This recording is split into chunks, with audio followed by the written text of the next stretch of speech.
განმავლობასა შინა დიდი სამარხვისასა, ყოველ დღე წირვაზე, ლოცვაზე, წუხზე და ცისკარზე, არაერთ გზის გესმით თქვენ ძმანო ქრისტიანენო, მოკლე ლოცვა ეფრემასულისა. ამ ლოცვას ასე ხშირად წმინდა ეკლესია მისთვის განიმეორებს, რომ იგი არის ფრიად საჭირო და სასარგებლო ყოველთა ქრისტიანეთათვის. ვინც კარგად გაიგებს აზრს ამ ლოცვისასა და ეცდება რომ შეითვისოს იგი და მერმე აღასრულოს თავის ცხოვრებაში, ის მიიღებს დიდ სულიერ სარგებლობას. ეფრემასურის ლოცვა სამ მუხლად, ანუ სამ ნაწილად არის გაყოფილი. პირველ მუხლში ჩვენ ვთხოვთ ღმერთს, რათა განაშოროს ჩვენგან 4 ცოდვა: უქმობა, მიმომწვილველობა, მთავრობის მოყვარება და ცუდად მეტყველება. მეორე მუხლში ვთხოვთ ღმერთს, რათა ნაცვლად 4 ცოდვათა მოგცეს 4 სათნოება: სიწმინდე, სიმდაბლე, მოთმინება და სიყვარული.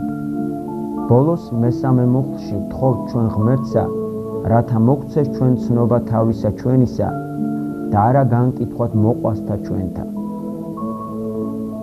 დაუბრუნდეთ პირველ მუხლს.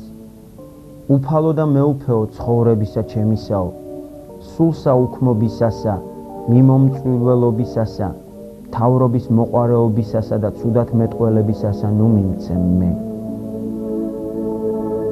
სული უქმობისა არის, როდესაც კაცს არ უყვარს შრომა, ანუ უყვარს უსაქმოდ ყოფნა.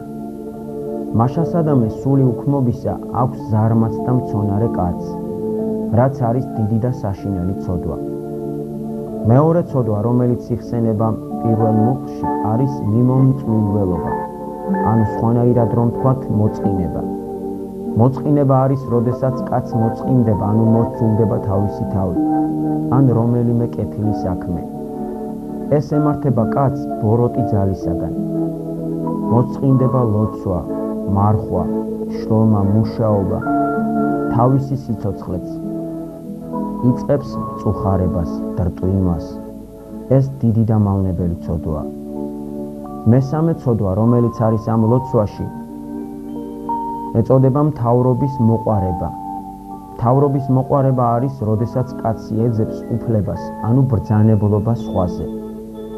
მეოთხე ბოლო ცოდვა, რომელსაც ახსენებს პირველი მუხლი, არის ცუდად მეტყველება.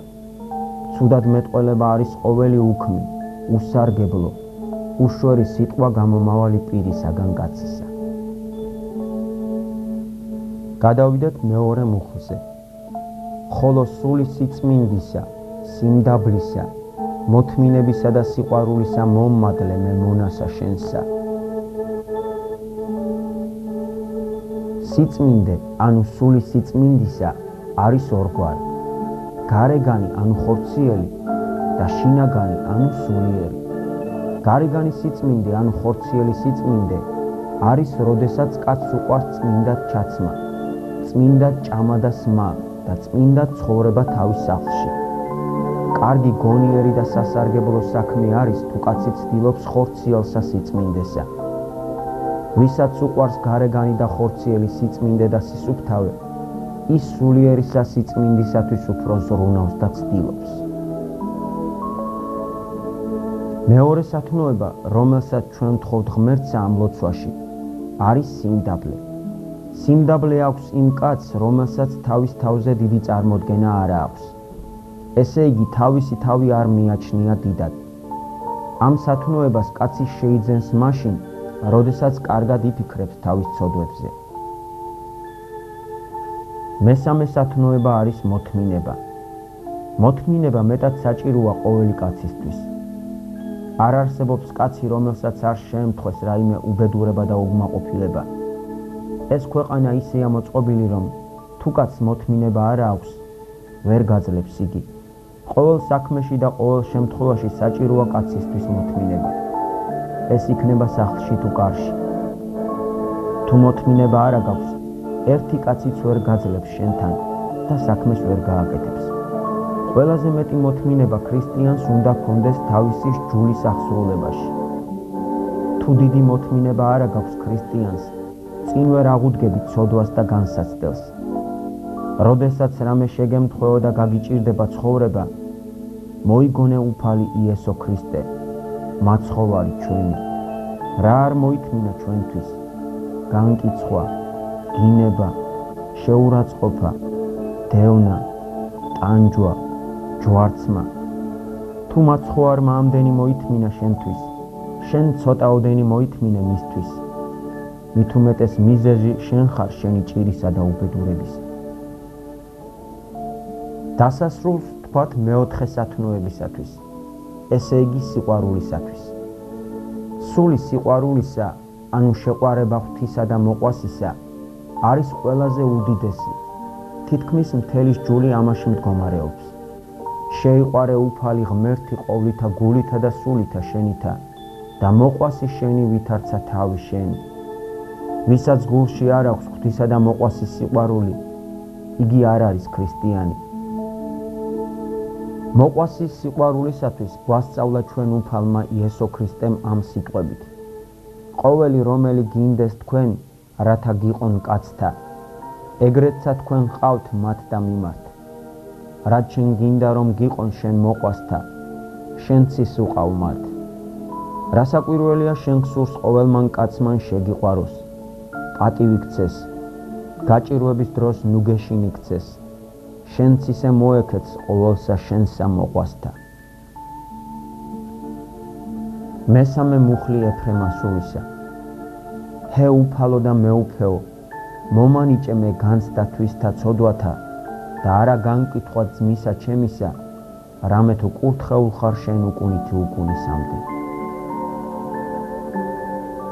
ამ მუხლში ჩვენ ვთხოვთ ღმერთსა, რათა მოგვანიჭოს ჩვენ განცდა, ანუ ცნობა თავისა ჩვენისა და არა განკითხვა ძმისა ჩვენისა. განცდა თავისა ის არის, როდესაც კაცი გამოსდის, ანუ შეიტყობს თავის თავს. ესე იგი შეიტყობს კარგად იქცევა თუ ცუდად. თუ კაცმა თავისი თავი არ იცის, თუ არ შეიტყო რა ცოდვა უქმნია, რა ნაკლულოვანება აქვს გულში, რანაირად გამოასწორებს იგი თავის თავს. ყოველ კაცს თავისი ხასიათი აქვს და თავისი ცოდვა სჭირს. დიდი სარგებლობა და სულიერი მადლი მოგვეცემა, თუ კაცი კარგად გასინჯავს შენ თავს და გულში იტყვი, მე სწორედ ამაში და ამაში ვარ დამნაშავე ღვთის წინაშე. თუ ესე მოიქცევი და კარგად მოინანიებ შენს ცოდვებს, კარგი კაცი შეიქმნები. ხოლო კარგად თუ არ იცან შენი თავი, არა თუ ქრისტიანობაში, არამედ არც სხვა საქმეში გამოდგები. ვინც კარგად იცნა თავისი თავი, ის აღარც თავის მოყვას განიკითხავს.